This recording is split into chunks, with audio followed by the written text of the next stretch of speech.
What is up, folks? Casual Dad here with another Warhammer Combat Cards stream. Today we're going to polish off the end of the Blood of Worlds campaign. Ooh. And take down old Rowboat himself, Rowboat Ghouliman. Got 4 games here. I'm just going to knock him out real quick and hopefully not lose any. May have to do a reset against Ghouliman, but we'll go ahead and see.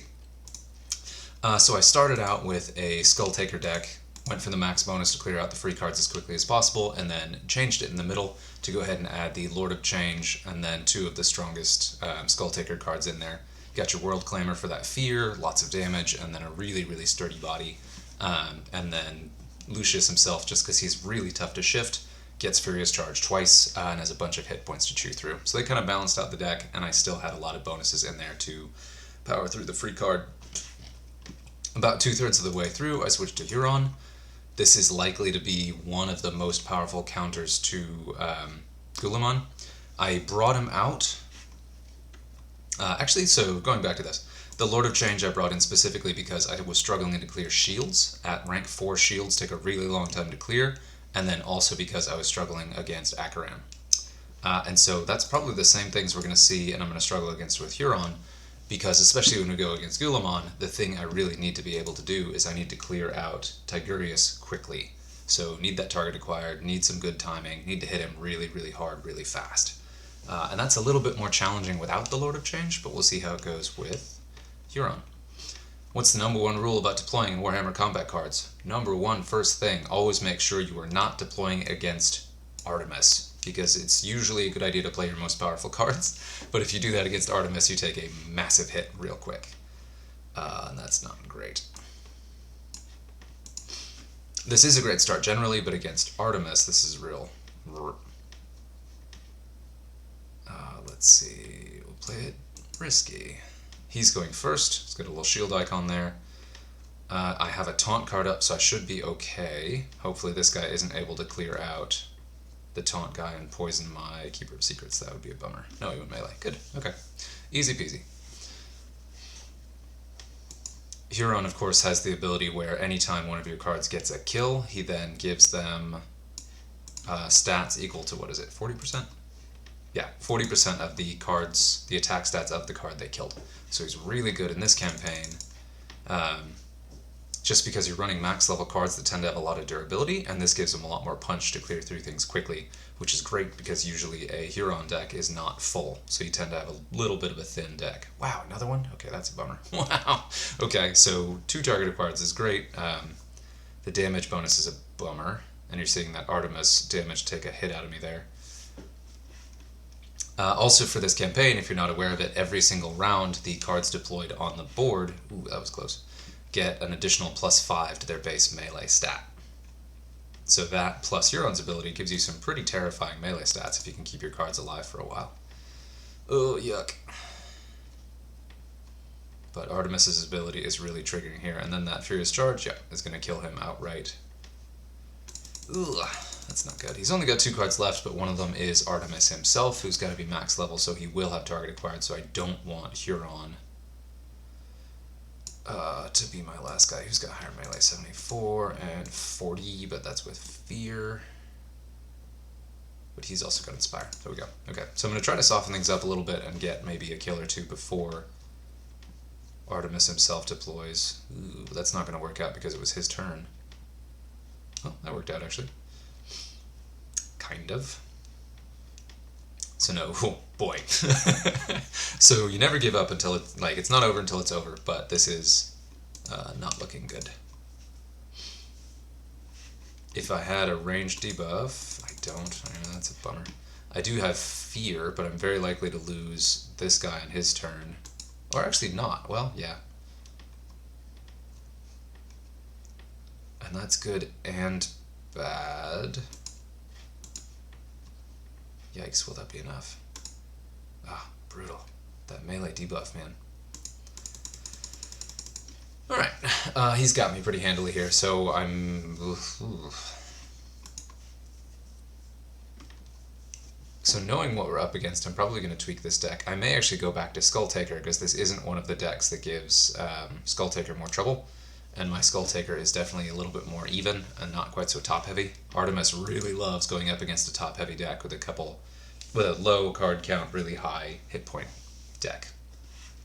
So we're going to try that again with Skulltaker. I did not expect my first game to be a loss. I want to say that's the first Artemis I've faced in this campaign, but there may have been one against Skulltaker earlier, and Skulltaker's a better matchup in that, especially since his finishing cards are ranged. Doesn't have any Psychic in there that I saw at all, which is good, because that will mean the Lord of Change is in a better spot. Does have a bunch of target acquired, though, so I have to watch out for that. Hopefully this loads any second now. Maybe?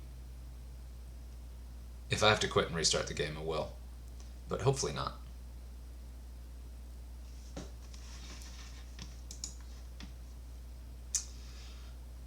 Yeah, well, let's just discuss strategy for a second here. So I am going to go ahead and do that with Skulltaker. That is fourth from final game, just if you're looking ahead to see when Artemis is going to pop up.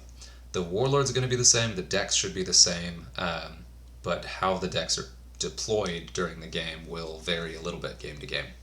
And what you get in your draws is going to vary a little bit game to game. So I might have the same drop next game that I did there, even with a smaller deck, with Huron is short too.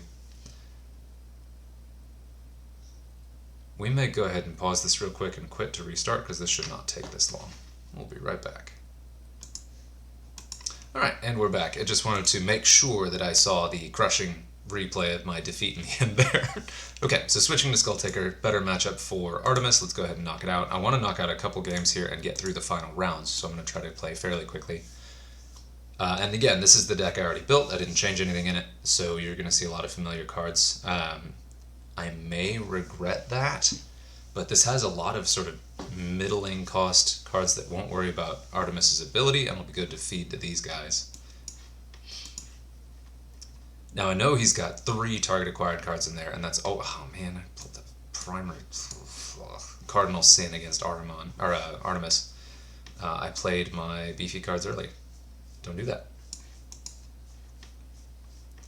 So as I was saying, I know that there are several target acquired cards coming. Wow, heavy on the melee, dude. And so I do want to be really careful if I'm taking out enemy cards. I want to take out a couple, or ideally not take out the ones in front of my power pieces. So this is where it's a little bit funny, where you don't want to kill things too effectively, so that you don't risk having a losing a key card to a target acquired.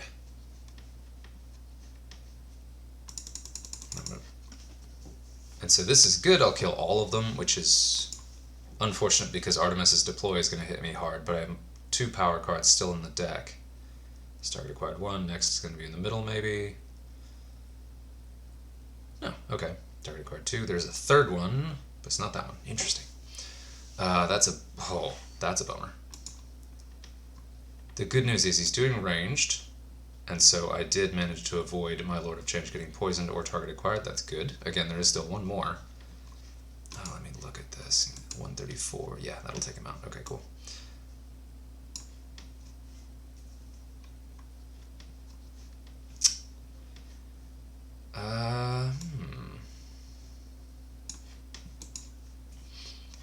And this is one where I do want to put some damage into this guy on the left before he gets too scary.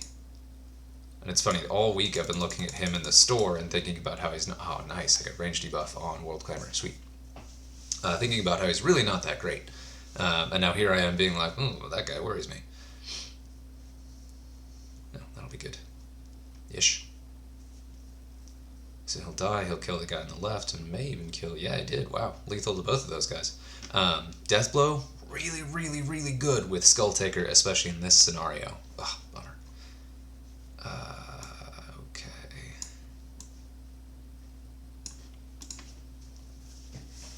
Because, as you just saw, Death Blow does also trigger Skulltaker's ability, because it technically qualifies as a melee attack. I'm still in decent shape here. That target acquired really, really helps, actually. It takes some of the heat off my power hitters in the sides here, especially since he's not hitting back in melee, and that was great. So I just pulled Artemis himself early. Awesome. So this is going well. Bonus 2, if he does kill Lucius, which he's about to, of course, then he will get that Furious Charge and be... Oof, yikes. That is a very hard-hitting lineup, but I think we got him anyway. I'm pretty sure we got him, but you never know. Max level Skull Taker can pretty comfortably take out a dude with that little health, especially since I'm about to punch him real hard.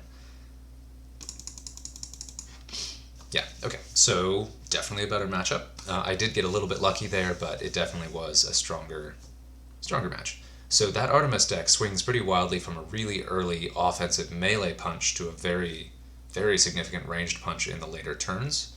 And then, of course, Artemis himself, his ability triggering against top-heavy decks, and then being very, very effective if your Warlord is deployed before him. So you want kind of a deep deck against Artemis.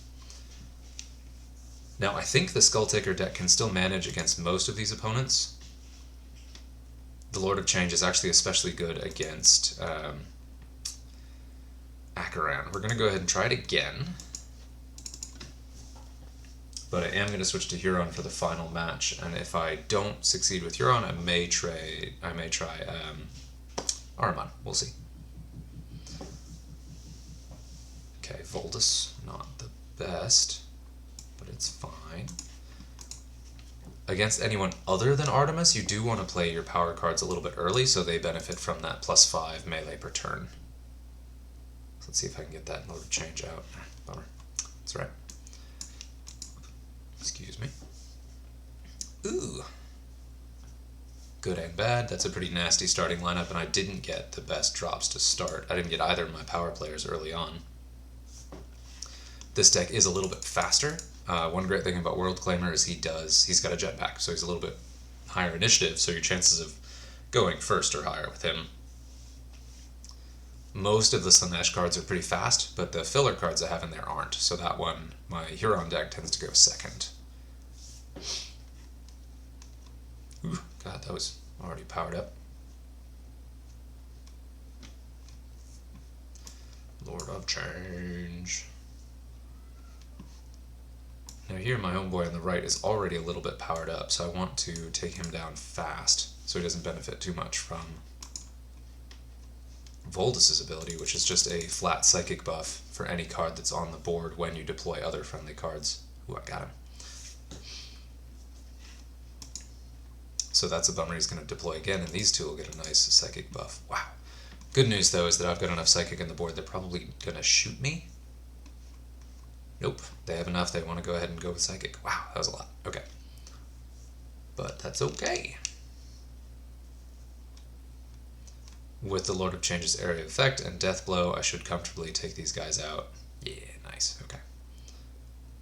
And be in a decent shape to see what he drops next. I still have World Claimer and Skull Taker himself, and Voldus is going to be on the board here, which gives me a great opportunity to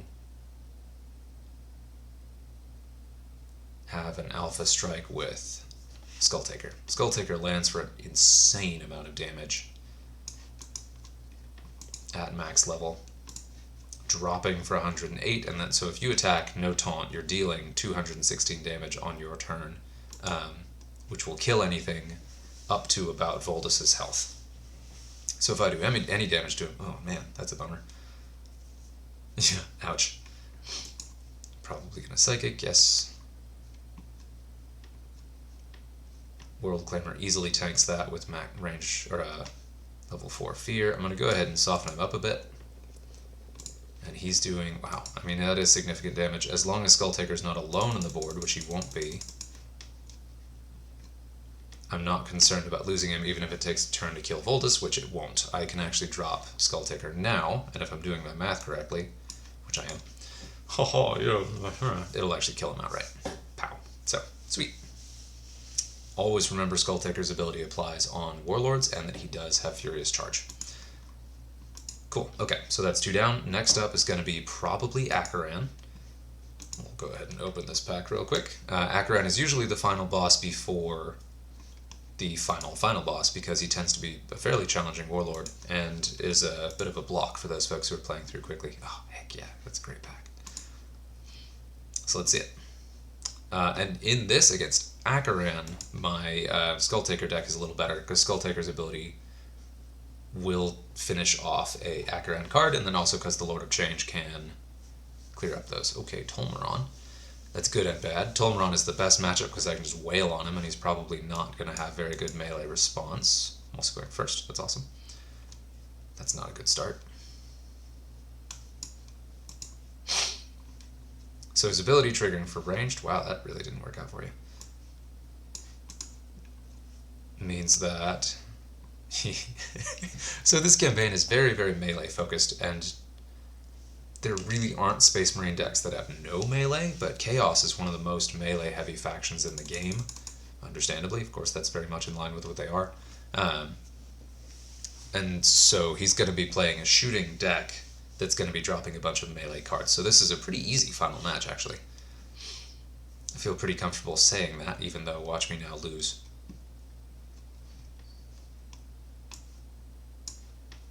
And I'm dropping him early because this guy's still sitting on 3 shields. It's going to take a while to clear him, and I want to clear him to just make sure I'm powering through this deck quickly because I don't want to deal with attrition.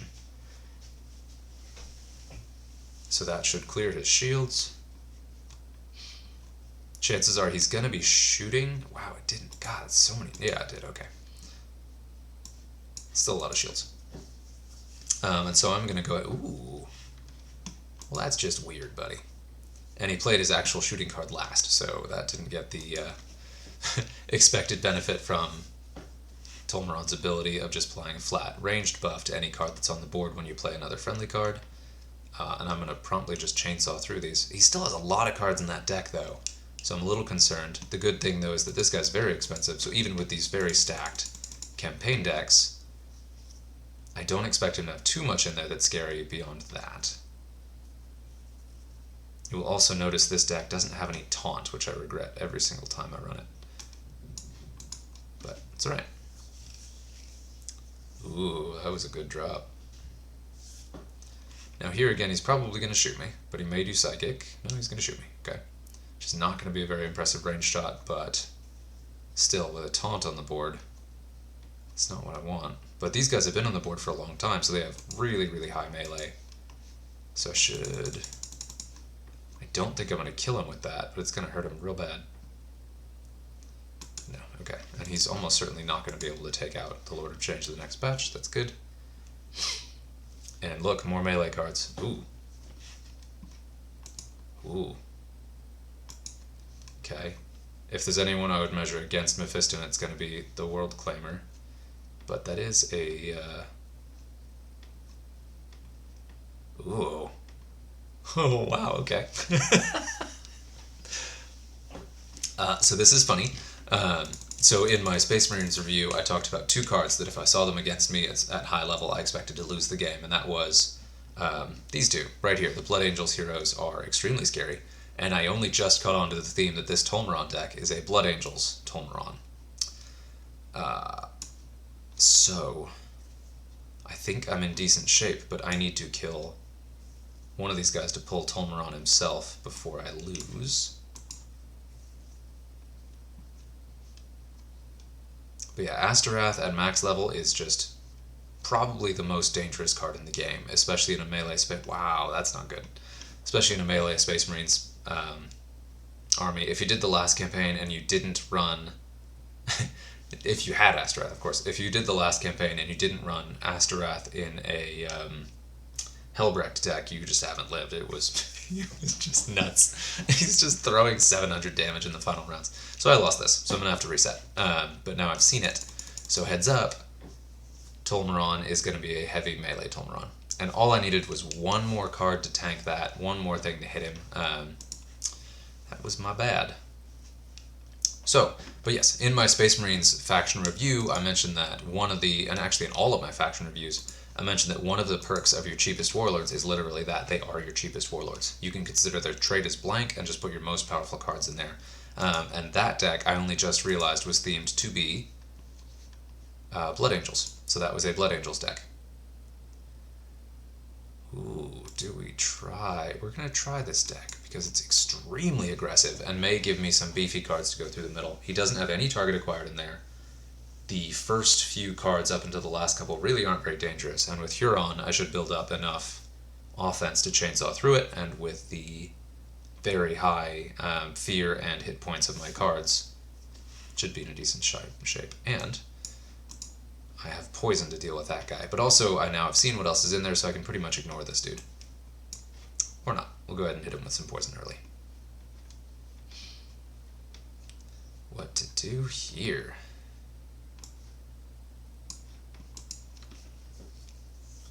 Of course, going second, I gotta figure out who in this deck is so slow. I did ask the devs the other day, I just dropped a message in the Discord asking for a option to filter by initiative.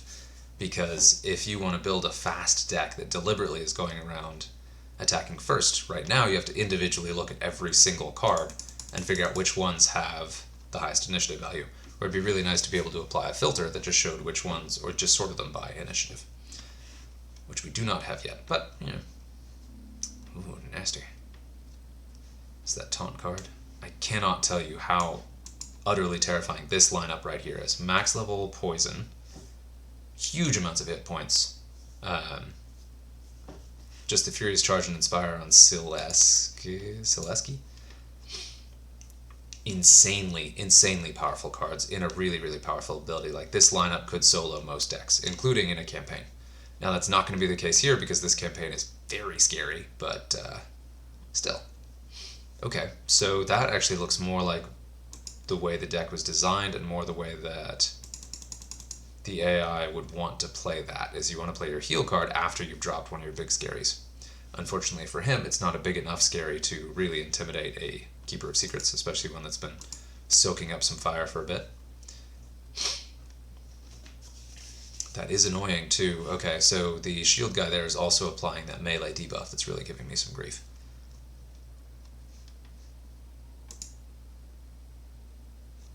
That is unfortunate. We got the thing.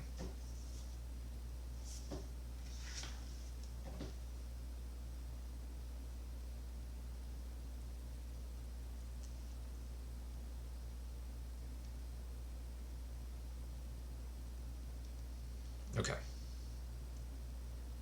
This is good and bad. This is bad because obviously the really scary guy is up, but it's good because I get a chance to deal with these guys, oh no, before Astrath drops on the board. Astrath is now on the board. He's got Fear applied, but he may be able to one-shot my Keeper of Secrets. Yikes. I'm gonna Psychic this. Which is great because that actually allowed me to pull Tolmeron himself and give me a couple turns to deal with him. Which I may not even need. As if we do this, and it's his turn.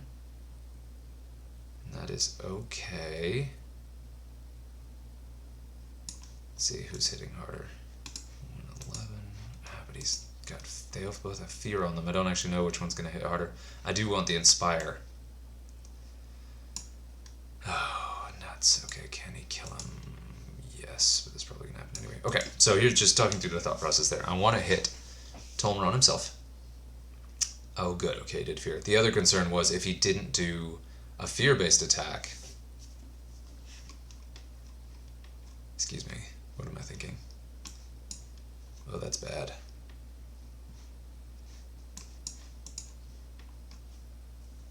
If he didn't do a melee-based attack, only some of the other cards I had on the table would be able to hurt him.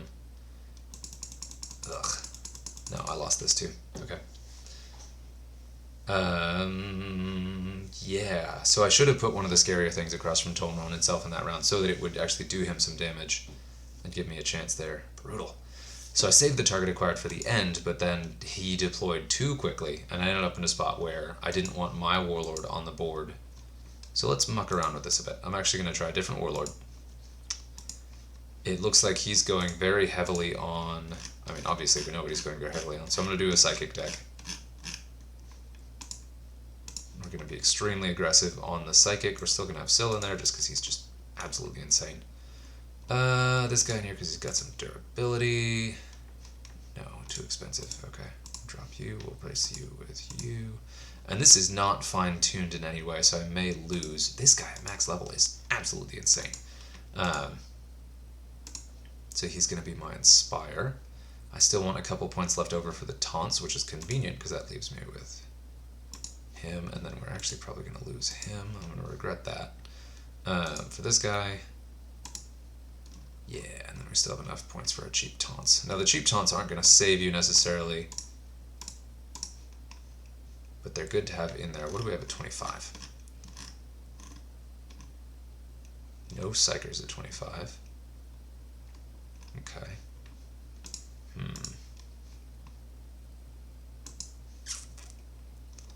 28. Sorry, buddy. So we already have the shield clear. Well, you know what? Let's bring this guy back. I need a nice combination of durability and damage. Ooh, what do you got? That's tempting. Yeah, he's gonna be better. Alright. And then 5. 27. Sorry to keep bouncing out and back around on this, guys. Now we're gonna drop this guy to this guy. And we're gonna lose this one because it died too quickly last time. We're just gonna roll with it. Now this is very risky. Ahriman himself is very glassy, but he's also one of the most aggressive on-drop warlords, second only to Skulltaker. Now I don't want to take Skulltaker because I don't want to do a melee heavy attack at the end there, because that end game is really scary in melee. I do not want to hit Astrath in melee at all. I've got enough area effect blast that I should be able to clear shields off this guy very quickly without poison. Oh, that just got weird real quick. It's his turn first, and he's going to shoot me. He might actually hit me for melee, I don't really know. We'll see. I'm assuming he's going to shoot me, but he may hit me in melee. We'll find out. Nice thing here is Ahriman's ability, shoot me, perfect, okay. And the reason I say that's perfect is that means this guy's barely going to shoot, and he's the one I was most worried about, is the one to protect my Lord of Change. Lord of Change has maximum regen, bam, and if I get lucky with some drops from Ahriman's ability, that will really nicely help him stay up and be a really healthy card in the end. Inspire from Zentep is great. This guy's shields are almost gone. Yeah. Ooh, ouch. Let's see if we can do it. Yeah, so the melee debuff, I don't care about that as much because I'm going all Psychic. I am a little concerned about the Psychic Dreadnought, but that was the least threatening thing he's dropped in this deck so far. If I can kill this stuff quickly, but not too quickly because I am concerned about that endgame. And there it is. But toe-to-toe with my Lord of Change, that is kind of where I want it. Oh, 400 hit points, gross. And he's probably going to no, melee. Yeah, that makes sense. Ooh, and he's built that up a bit. But so have I. This is going to be a bloody exchange here. My Lord of Change is almost certainly going to die. Maybe not directly here, but certainly soon. Oh, that was nice. Sweet. Okay, so that's a clear, and so we have Tolmeron pulled out. Nice. Never underestimate the power of max level Psionic Blast, especially if you have 2 of them on the board at once. That is a lot of damage. And so this is perfect. So I still am getting utterly beaten up by these two, but I do have at least a turn or two. Oh, nuts. Okay. That is something to watch out for. That means that my Lord of Change is about to die. But I still have Ahriman himself and then 4 other cards near. No target acquired, so I will be hitting on face, which is nice. How much damage does he do? 197, yikes. 131. No buff, though. He doesn't have a melee buff over there. I'm going to play Ahriman here, and I may be able to take him out in 1. I think with full Psychers on the board, without Inspire even, he still will hit for... Oh yeah, I got this. Psh! May even be taken out. That would have been great if that had taken him out, but no. Okay, so Ahriman did really well there. Ahriman is weird. He never feels as powerful as the other Chaos Warlords, but when things go his way, they really, really, really go his way. So he's high risk, high reward. So we got that. So now we will be going into the final round. I'm going to go ahead and try it with Ahriman, just to see it. Because again, the biggest thing I need is I need a way, it's going to be Ultramarines. I need a way to deal with Tigurius. And having a board completely full of Psychers, especially with Psionic Blast, is a great way to deal with Tigurius. We'll see. Old Rowboat himself. Now, the reason most people take Huron against Rowboat is that he, to finish him off in the endgame, you basically need cards that are dealing a lot more than their base attack stat. So, oh, that is a difficult choice. Who do I put against that? Immediately got the target apart there. Oh, God, really? Okay, well, there we go. The good news here is he does almost no melee, so I'm just going to punch him. So there's a passive damage buff, and they automatically double ready at the end of the turn. Let's see, yeah. Base 25 damage buff, and then doubles your readies. Gross.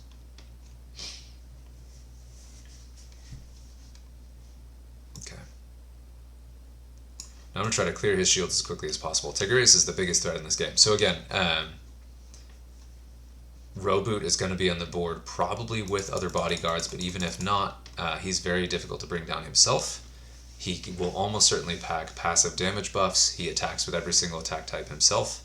And he's just got an insane amount of hit points. So you need to kill him before he kills you. And with Inspire and 155 base, he kills you very quickly. So you want a deck that can dish out a whole lot more than its value. So you want something that punches above its weight by a significant amount. And that is why people really like Huron against him, because then you have power cards that can just charge up all game. Hopefully they're alive in the end, and they just really wreck him. Which is exactly what we're going for here.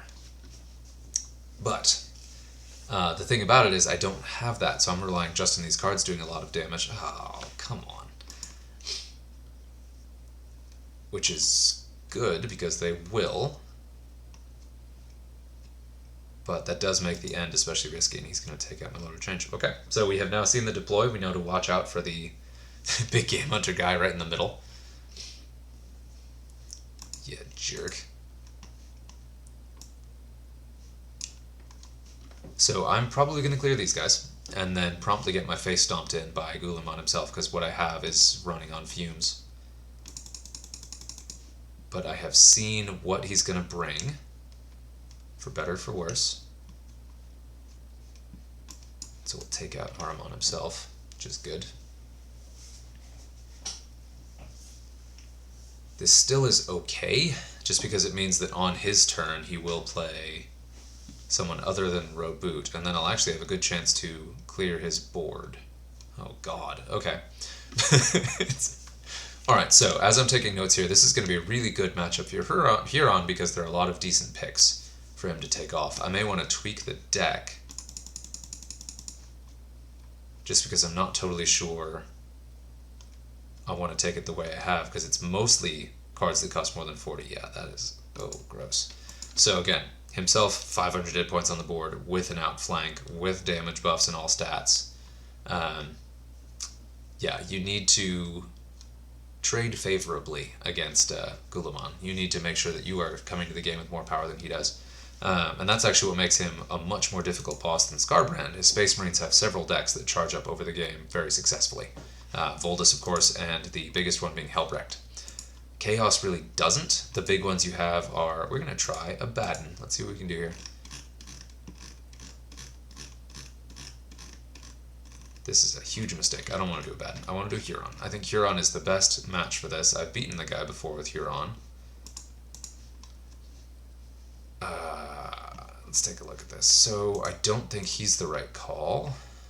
I don't know about him either.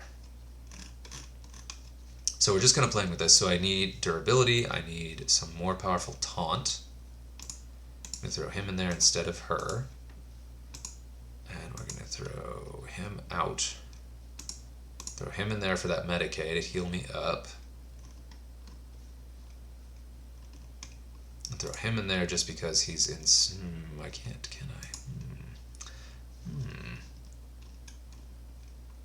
What are my other taunt options? Really don't have them. Okay. So we're keeping the forecast in here. We're going to go ahead and throw in...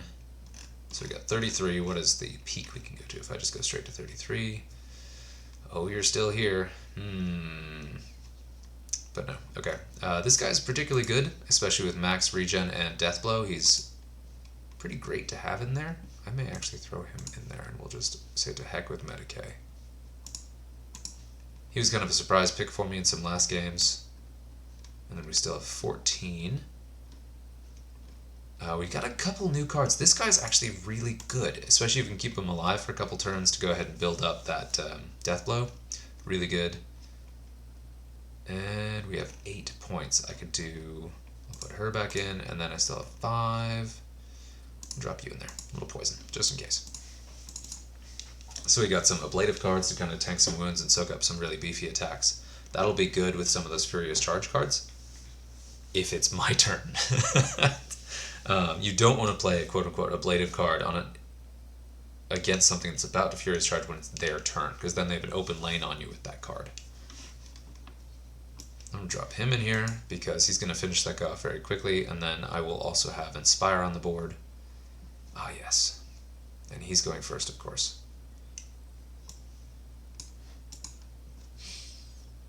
I'm going to try to punch through this.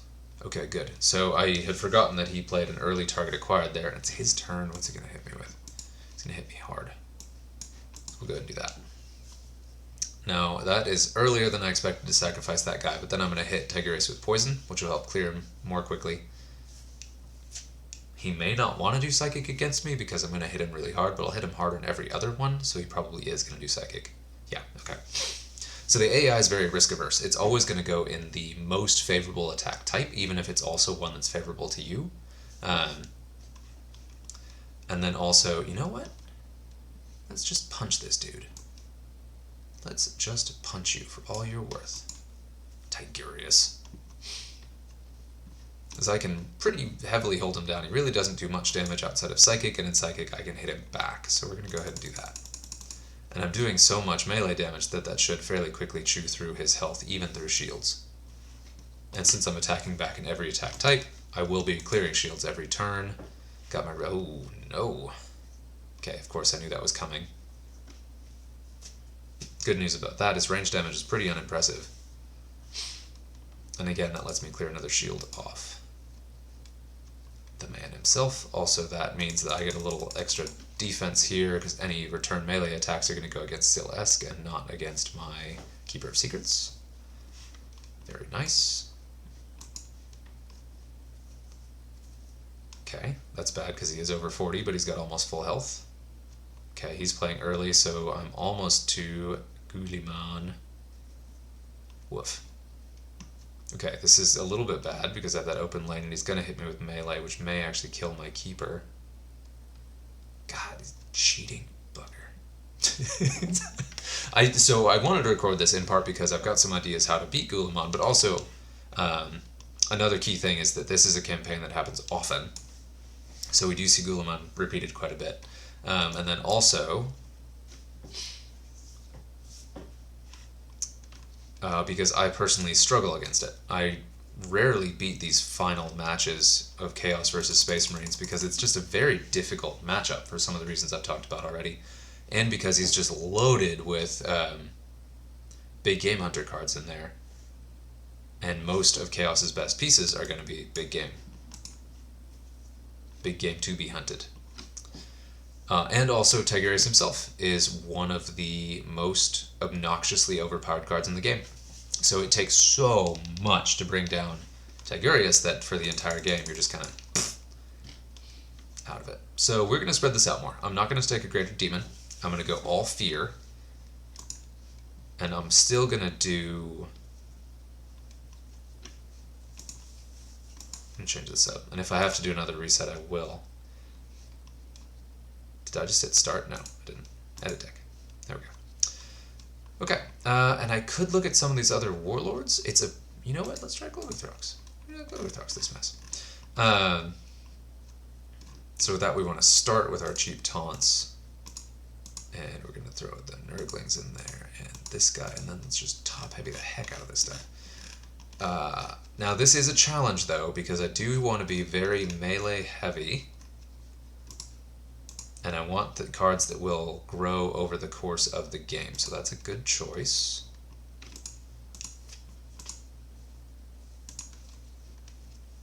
Ooh, yeah, I like that. So I have the option to do ranged as well.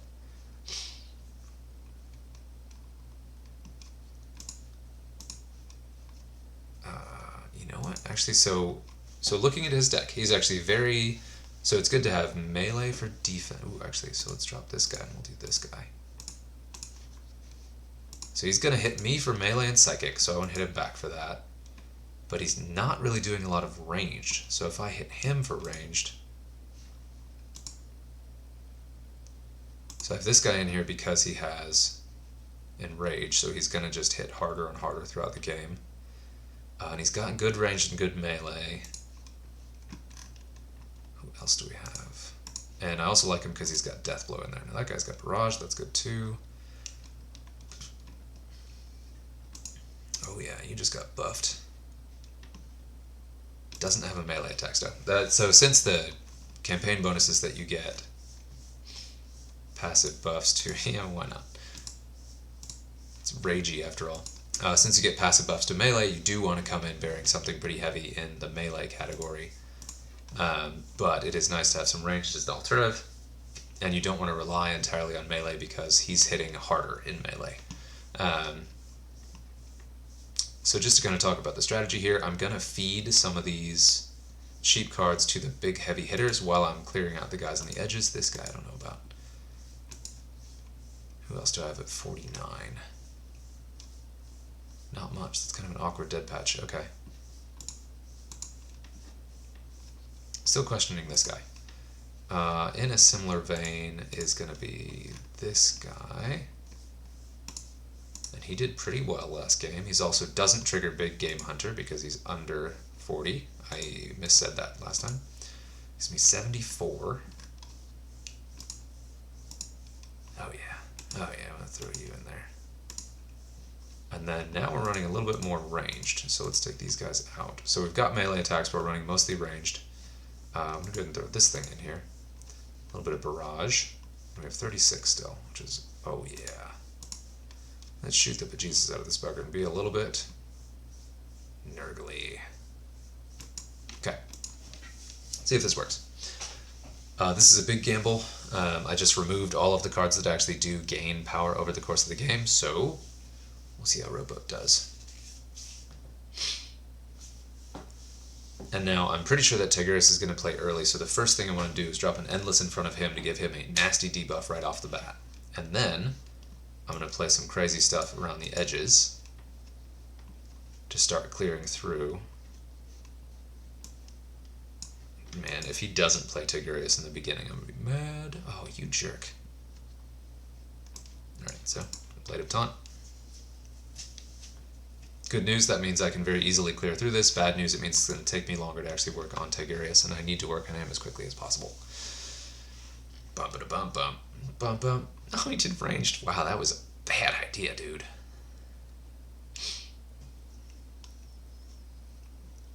So I'm going to continue to benefit from the ranged, the debuff. Now here's a tricky spot, is I want to do damage here, but I also don't want to put all of my power cards on the board because that means I have to lose one before I can use one of my utility pieces. So you want to keep one slot open that you're kind of expecting to lose. Wow, he's still shooting me. Why would you do that? That's a terrible idea. I guess half those guys don't have melee attacks.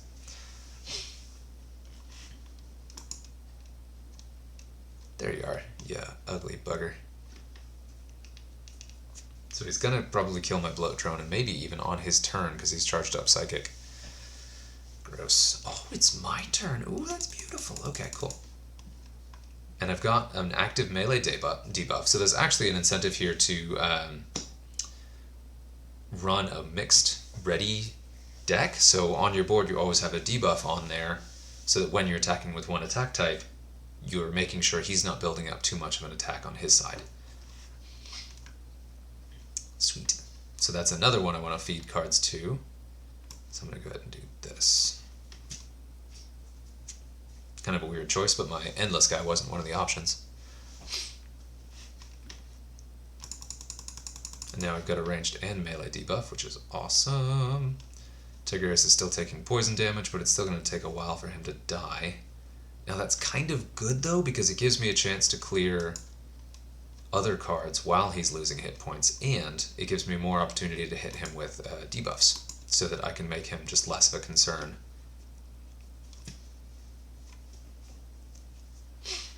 Just because if he's on the board, who cares if he hits like a wet noodle? Right now he is not hitting like a wet noodle, so let's go ahead and do this.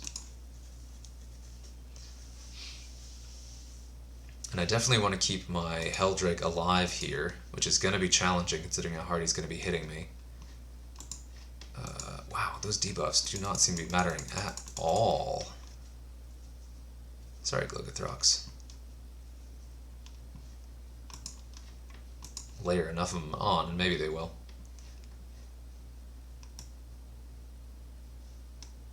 Alright, let's see how good this fear does. So that balance of attacking with attack types he's not using, so I'm using ranged instead of melee. I have fear to balance it out, and then also with Glogothrox, bonus damage. Okay, who hits harder? 102. Wow, you dirty bugger. Cool. Okay, so Guilliman's not doing very much damage now at this point, so I can risk dropping something in front of him and just wail on this stuff. I'm still building up the melee attack. He still gets a turn here. I'm not going to wipe him, but I'm going to hurt him really, really hard before Guilliman deploys. This still doesn't look good. I don't feel good about this. Yeah, because there's Guilliman himself. He doesn't have Furious Charge, does he? No, but he's outflank. Gross. So I think I'm actually going to kill... No, he's got outflank. Dang.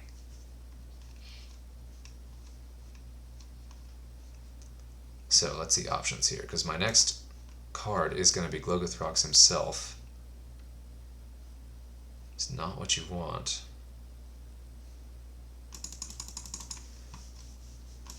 So this will debuff Guilliman's attacks, hit him for some damage. It'll hit him both primary and then death blow. It allowed me to keep my Helldrake alive. Glogothrox is max level fear, which gives me a chance, but it still doesn't look good. We'll see what he hits me with. He's probably going to do Psychic. Great. Which will... gross. And still, that freaking Librarian lives. So 195.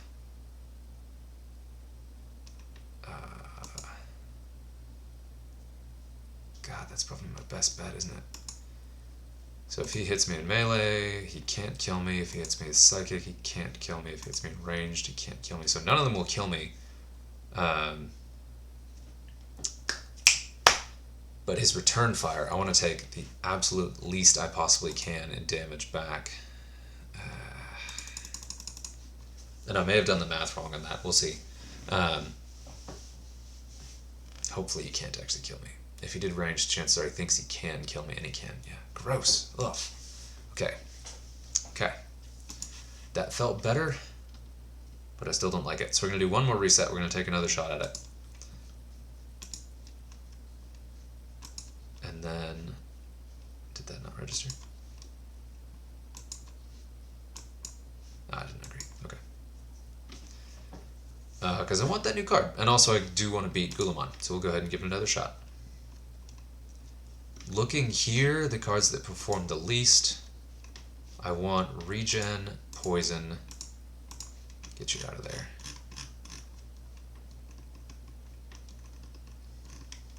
It's my ranged Regen. Does he have Regen? He does. Not high Regen, but he has it. So there's a good ranged attacker. And there's a good ranged attacker, because he has both ranged and melee, and a shield. We like that. And so we still have 29, we can bring that up to 30. Oh, look at you, buddy. Okay, so we dropped our taunt, so we only have the 2 endless cards. The taunt wasn't all that great. Do we have another endless? We do. He has regen.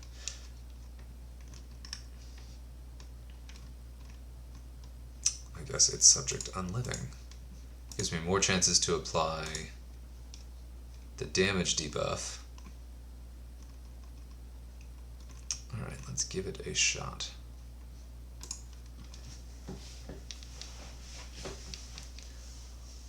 I gotta tell you, this is not This is one of those moments where a lot of people especially people early in the game, but just about anyone, talks about specific cards in Warlords as being very unbalanced, and it really sucks when you're in this really, really top-heavy game, but the biggest issue is still one card right in the middle that takes so long to bring down.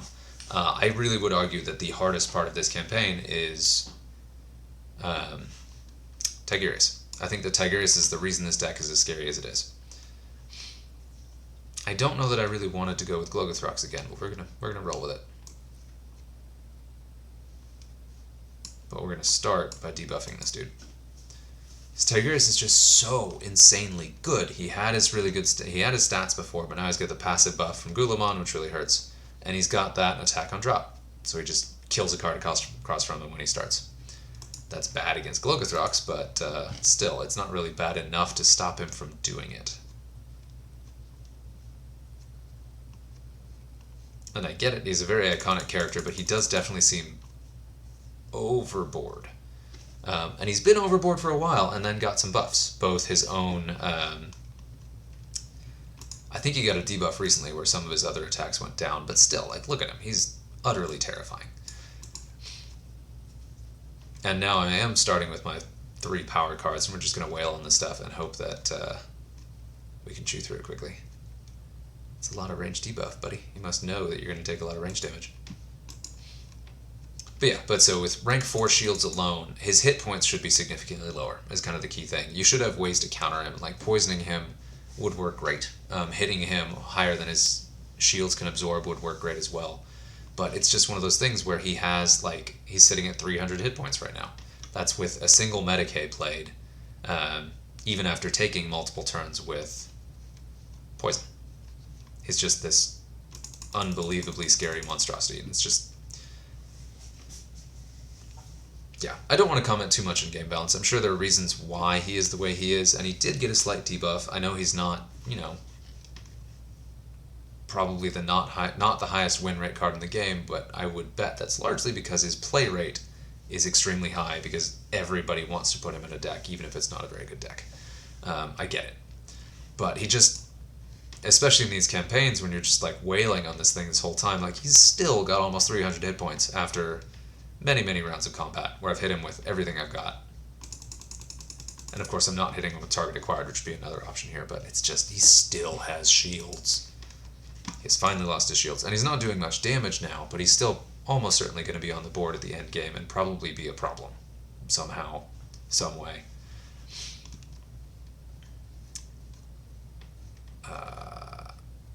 How's our melee looking? Not good enough.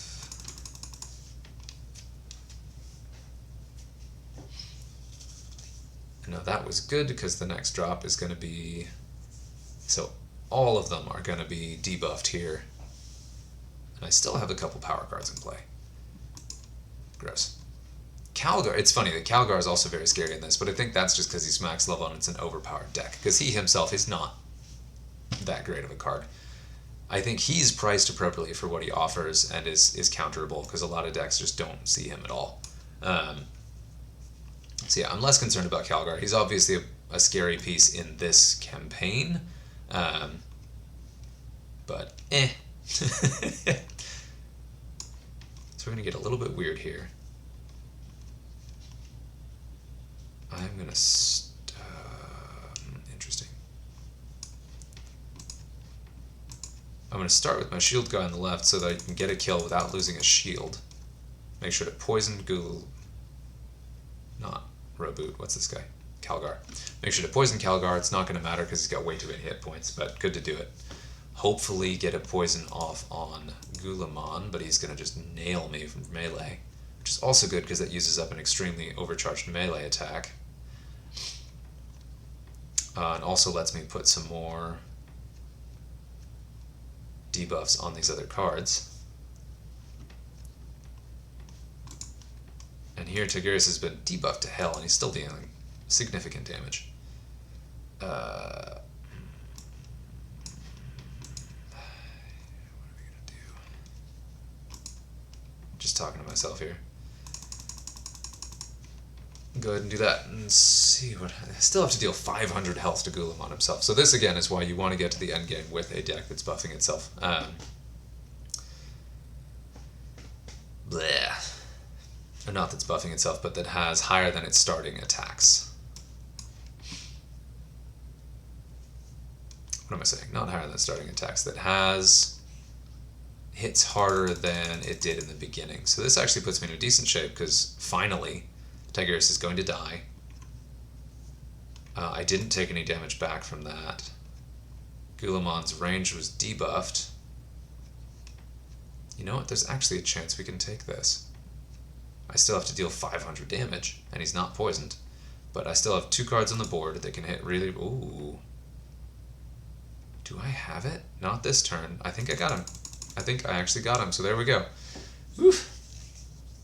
Charging up a little bit, we'll see what he's going to do, because I'm going to plink him a bit. I almost had enough then. I maybe did, and I certainly will this time. So I got it. Whew, man.